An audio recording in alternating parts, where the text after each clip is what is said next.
Hey everybody, I hope you and your loved ones are safe, happy and healthy. Before you listen to or watch the show, remember to subscribe and follow the Mortgage Broker Club on Facebook and LinkedIn to stay up to date with all the latest news and updates. Please note we are not a mortgage broker and do not lend money directly to clients. Remember, a mortgage and/or borrowing secured against your home or property can be repossessed if you do not keep up the mortgage repayments. The content of this show is for information purposes only and is not to be relied upon. Stay well, and I hope you enjoy the show. Rogers, I'm delighted to be joined on today's show by Peter Barton, partner and head of equity release at Ashfords Solicitors. Peter specialises entirely in advising clients on equity release schemes. Peter is a member of Action on Elder Abuse, Solicitors for the Elderly and the Alzheimer's Society. Peter is one of the co-founders of the Equity Release Solicitors Alliance and a prominent member of the Equity Release Council. Peter also chairs the Consumer Protection Working Group and is a member of the Long-Term Care Working Group and Public Affairs Working Group. Peter, apart from making you blush with that impressive CV, how are you? Thanks. Thank you, Sean. I'm very well, thank you. Brilliant. You started specialising in equity release in around 2003, as I understand it. Forgive me if I'm incorrect with that date. What attracted you to this area of law initially, and what has led to you continuing to specialise in this area nearly 20 years later?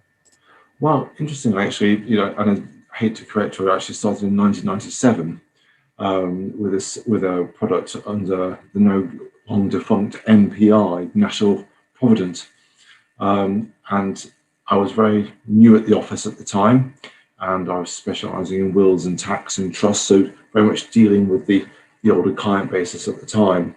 And a case came into the office, and it's thought, well, we'll give this to the new boy at the time because it seemed to fit in with what I was doing. It's very much kind of the client care, the elderly client care, and it was very new, very much in its infancy at that time, and I kind of developed and grew as the product developed and grew from just one or two products up into the mass array of products that we now have. So it was just very much, it fitted in very well with what I was doing, and sort of helping, when people were making wills and powers of attorney, they were thinking about retirement, and very much equity release was on that same ilk.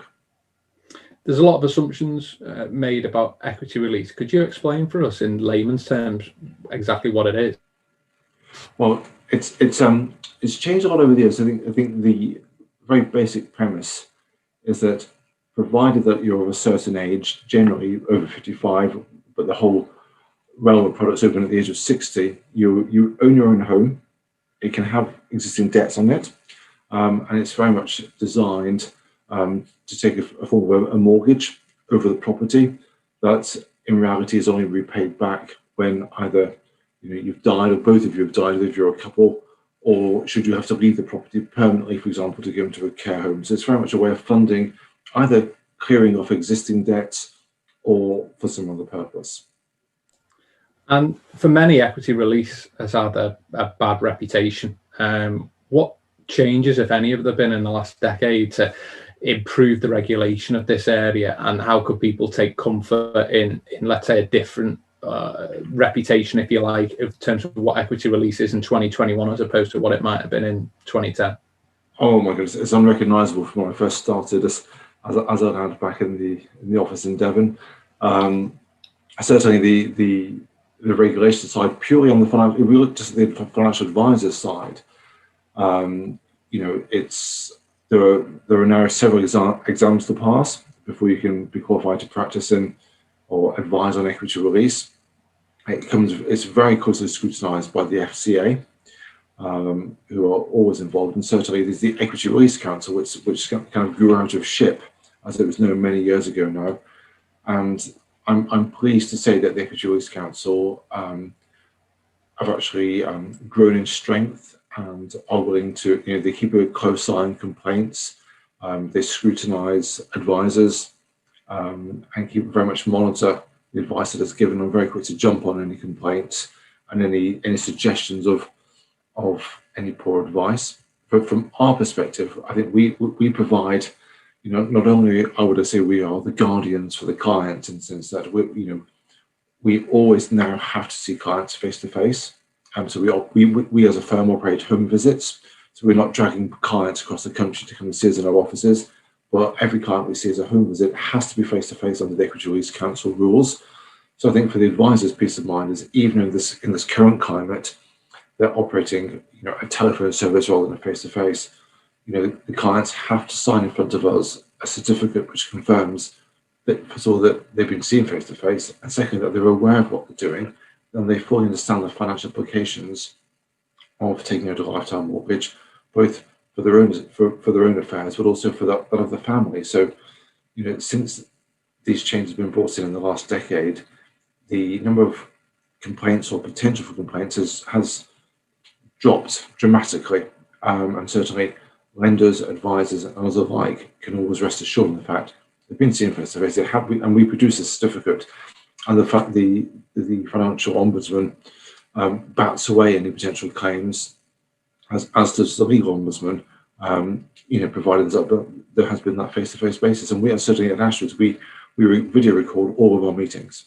So if someone from the family came forward later on and said, "Oh, mum didn't know what she was doing," and then we produce a video showing mum laughing and joking, it kind of adds weight. So I think for any advisors listening in, it is very closely regulated from all aspects. And there's certainly, I like to think that there's very little chance of a client being unaware of what they've signed up to and any potential for complaints in the future. And what are the typical reasons for people wanting to do equity release? I think most people could probably guess, but in practice, Peter, is it what you would assume it to be? People maybe wanting to, for instance, gift a deposit to a loved one, maybe a child who's buying the first house, or perhaps debt consolidation. What do you see as the most common reasons for equity release? I think it has to do with top five. I think the first one would be debt consolidation. It staggers me, how many clients of a certain age still have quite substantial mortgages on the properties, combined with CCJs and other debts that they want to repay.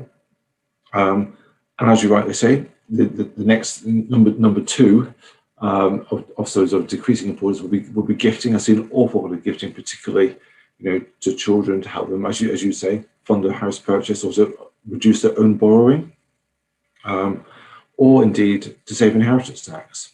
So it's, particularly in London, it's very rare to see an equity release scheme of less than 100,000 being released.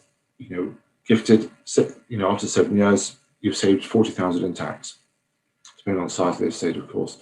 So gifting is another main reason.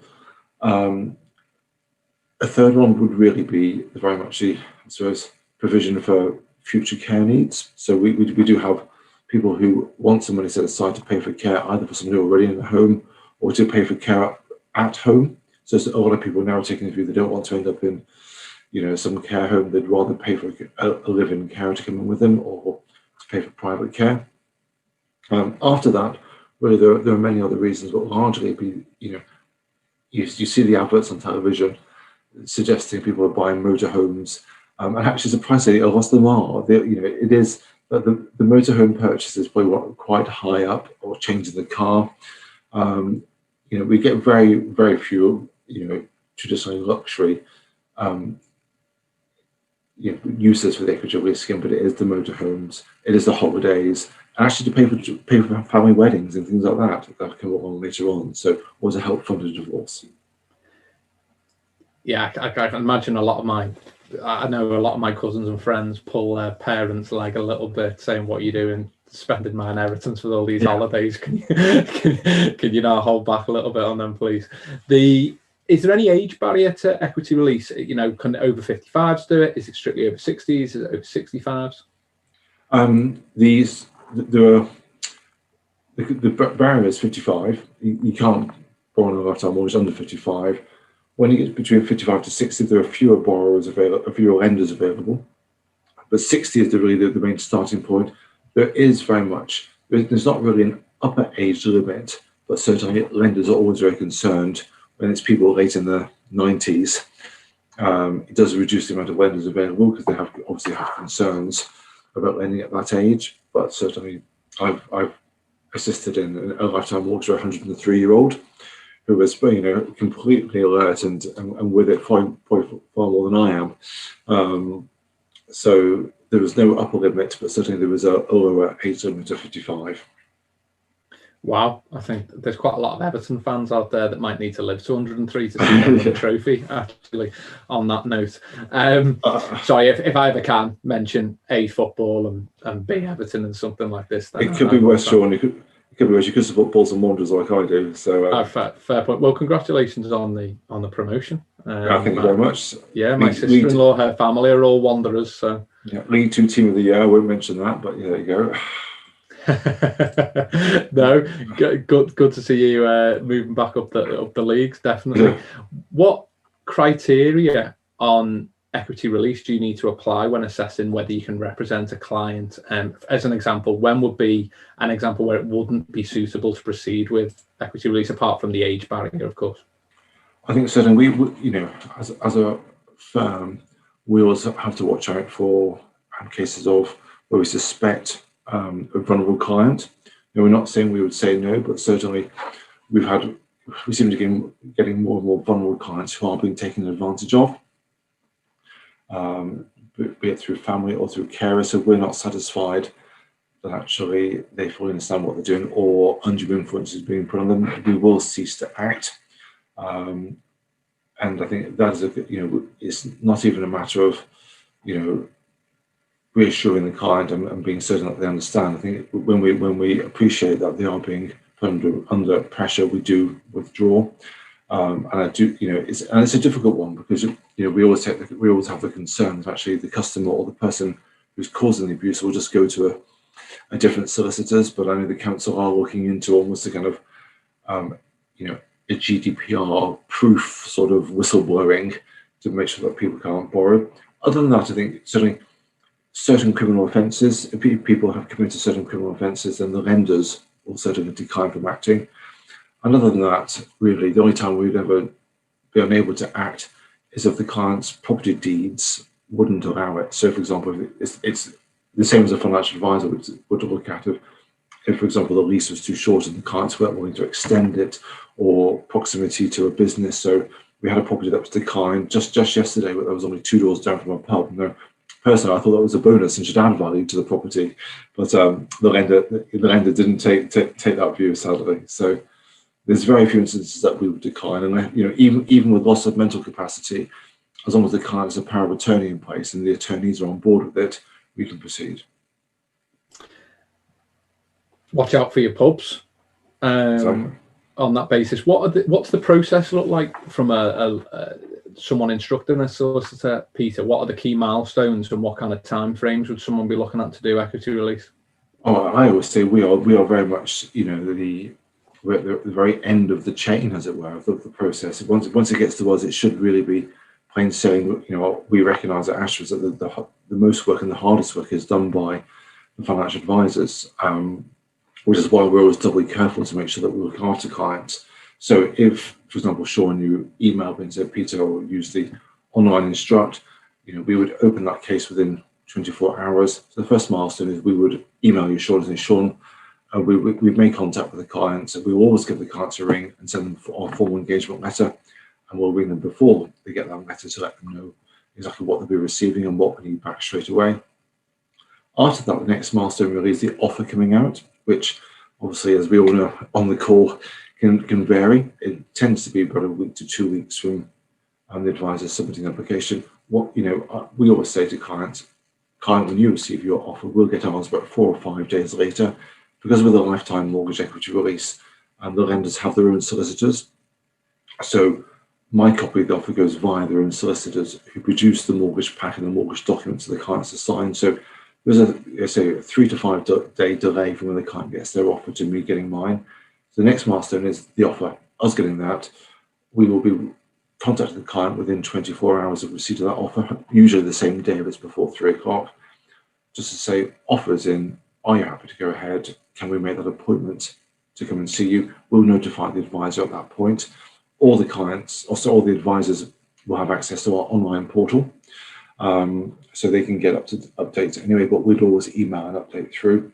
We then instruct our travelling solicitor, to make an appointment with the client, and we let the advisor know what date the appointment is. After that, it's very much a next milestone is where the documents are back in and sent off to the lender's solicitors, and then after that it's completion. But at every key milestone, the advisors are updated. So would it be fair to say that people will be looking at maybe a 4 to 8 week window? I think that's fair. I think from submission of application, I would say if you're on a couple of weeks for the offer, then we would say 3 weeks from the issue of the offer, provided the lender's solicitors are firing on all cylinders. Big if. Yes. You touched on some of the reasons why equity release might fall through or not meet criteria. Once you've started your work and been formally instructed, is it pretty much guaranteed that it's going to sail through? Because like you say, a lot of the work's been done with brokers before that point and lenders before that. And if things do fall through, is there anything that can do to mitigate against that, or is it in essence to do with maybe lenders and down valuing, for instance, or things that they can't really do much to mitigate against once they're at that point? Well, I think my advice would always be to advisors, we can dramatically cut off the not taking up the NTU cases, as we call them here, the not taking up cases. By if the advisors look at the diary on a Monday morning and see what I'm speaking to 3 clients this week about equity release, if the advisor emails me with the name and address, we'll get copies of the deeds. If a case is going to decline, it'll be on it's very rare that it'll be declined on the state of the property. It'll be more on what's on the deed. So we can provide the advisors with a copy of the deeds, and I will flag up to the advisors any particular issues. So we can any issues can be spotted early on, and so the advisor can almost say at the very first meeting, look, there's an overage agreement on the deeds, or we can see this other issue on the deeds. Who's this person on the deeds that we need to get rid of? So any kind of problems can be we can troubleshoot quite early on, and certainly we find that we have probably less than 5% of cases don't complete, and that just tends to be because there may be a historic restriction on the deeds that the lenders don't like or that we can't get removed. But most things are we can overcome. So even things like a lease extension, solar panel, lease variations are very common at the moment. They drive us mad, the old solar panel leases that all seem to be thrown on people's roofs with a very poorly drawn up solar panel leases at the time. But most things we can, as I say, we can resolve. How long does it take you to turn around that kind of initial search, Peter, if clients were to ask their brokers or brokers were to approach you directly on that? As long as it's during the working hours, same day. So if you email me at 9 o'clock, I'll probably be emailing you by 10 o'clock with a copy of the deeds. Marvellous. And I will always put I'll always put a commentary on it saying nice deeds, or watch out for this restriction, or they own as tenants in common. So watch out for example, for LV who don't lend on tenants in common, that sort of thing. No, that's absolutely fantastic information and great to hear.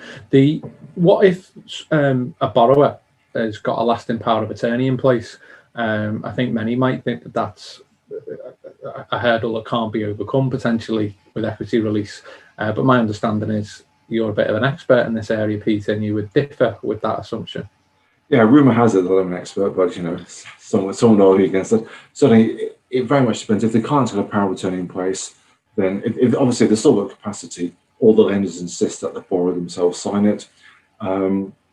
If the borrower hasn't got capacity, then as long as the purposes of the loan meet the lender's criteria, in other words, it has to be used for, the benefit of the borrower, it can't be gifted away, then it would take no longer to complete a power of attorney case than it would a standard case. Understood. And how is the market looking at the moment, Peter?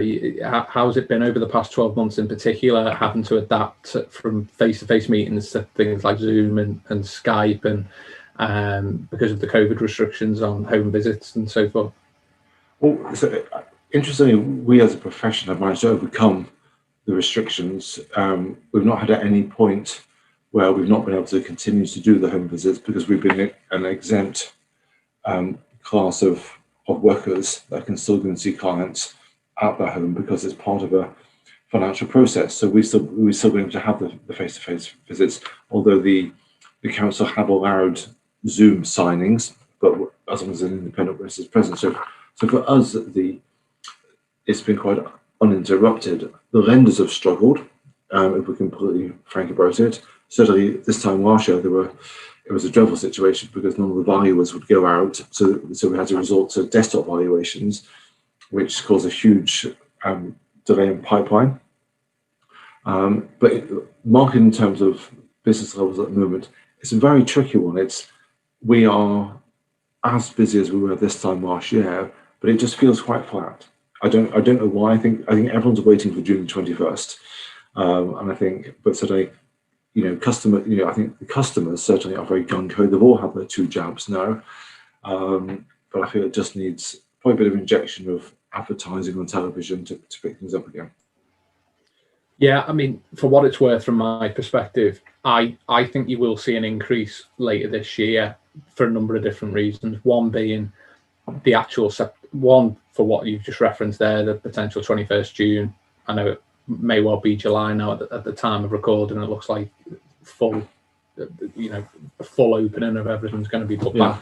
But I think the September 2021 will be the end of a lot of the government schemes to assist. Obviously, you look at things apart from stamp duty and everything else going on. If you actually specifically just look at, I think 17% of the country, are still not back at work full time, but they're benefiting. Scary. Yeah, they're benefiting from their 80% pay. If you can call it that benefit. But the problem is in the private sector in particular, you speak to accountants and you speak to a lot of people in that industry, they're very scared about what's going to happen to the private sector September 2021 onwards, with the end of some of those support mechanisms for businesses, especially as some of them will have been reliant on summer business being driven into them, and you're going into the autumn and the winter months there. And then on top of that, I think you've got unemployment at 3-4% increasing, and then you've got also the repayments on bounce back loans and CBILS loans and other things like this, which obviously they can be put back and stuff. But the pressure on businesses, I think it's interesting, companies like Santander and HSBC and pretty much every commercial bank will not allow a business account to be set up right now, with or without, even without an overdraft. You don't need to seek any lending. A lot of banks were allegedly very difficult to set up an account with, and I think that reflects that banks' resources are being taken up massively with their existing commercial customers anyway, and everything else. So I don't think it's necessarily they don't want to lend. I think part of it's down to resources and how they spread those internally. But I do think, speaking to a lot of people in those areas, I think the reason you may well see that boom in equity release is, one, potential redundancy for the over 55s. Go to your IFA, what's in my pension? Maybe not enough is the answer coming back, and therefore it might be that you don't have the luxury of going back into employment, or it might be that you don't want to have that choice, necessarily go part-time or something, and therefore equity release is that answer. But I also think it might be the banker mum and dad having to bail out children. I've seen Barclaycard in the last 12 months significantly reduce credit facilities available to people because they're really concerned about lending and so forth. So, and I also have seen a lot of mortgage brokers start to encourage brokers to take their exams in equity release and add that arm to their business. And they've got their own, 70% of businesses word of mouth recommendations for a lot of mortgage brokers. And therefore you would imagine that there would be more there, because rather than them either A, paying no interest in it, or B, having to risk referring them elsewhere, if you like, the ability to do that in-house, I think, may also add to that. Not so much marketing, but certainly word of mouth, because hey, we do this. They've already been trusted to do a mortgage for friends, family, whatever in the past. So I think you will see an increase in that, particularly September, October onwards. What, Peter, for you and either for you personally or for the firm, what do you want to achieve in the next 12 months? What does the next 12 months look like for you?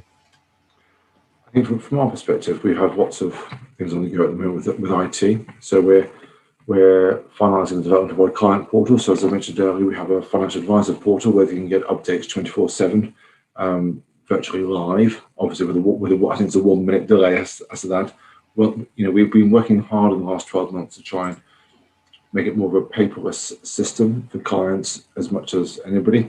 Obviously, we're constrained with our client base that some of them have a computer in the corner which has probably got more dust on it than anything's not even plugged in. So that's a work in progress. I think as a firm, we're trying to grow in our expertise. So for us, we are strengthening our REO proposition, our retirement interest only mortgage proposition. So we actually gave a host of seminars on that several years ago, and I think we were probably 12 or 24 months too early. We toured the country, myself and one of my colleagues, giving these talks in association with several lenders, and they were very well received. But the volume is now we're now starting to see the REOs are coming, to the fore. So they'll never overtake lifetime mortgages, but they certainly seem to be, as you were saying, it's very much okay. We don't feel we're old enough for equity release. We have some income, so we can still keep on paying something. So we're very much looking at developing our REO offering, sort of as a department, and as a firm, we are looking to kind of specialise in our niche areas. So we have got a strong wind farm, legal sector, and other areas as well. Well, thank you so much, Peter. You've been an absolutely fantastic guest, and thank you for listening. Thank you for having me on. You can find out more information about how to contact Peter and Ashfords in the links to this show. Please share and spread the word about the MLC show. And if you're listening on Apple Podcasts, please hit us with a 5-star review. And remember to check out the products and services at malequal.co.uk. More importantly, stay well and please take care.